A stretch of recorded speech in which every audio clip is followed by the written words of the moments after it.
Version 1.3 of the Harry kit for MODO introduced a new array modifier, ArraySort.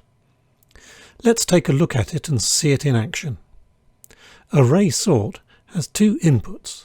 The first input is the array that you want to sort.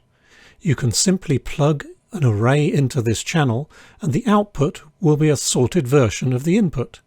ArraySort uses MODO's internal notion of value order, which is, for simple data types, what you would expect.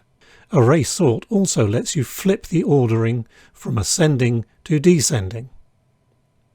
But what, you may ask, is that other input for? Sometimes you may not want to sort your data using its values. You may wish to use some other criterion. In this rig, I am creating a kind of string by joining up some particles from a particle system.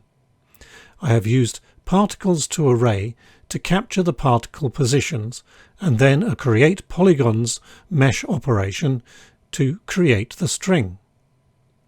When I run the simulation, it all seems okay, but disaster lurks around the corner.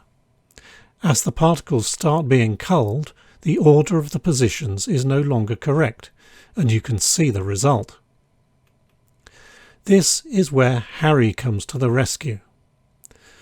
What we really want is to sort the particles by their age, so that the newest particles are at the start and the oldest particles are at the end. We can convert the particle ages to another array using the particles to array modifier again.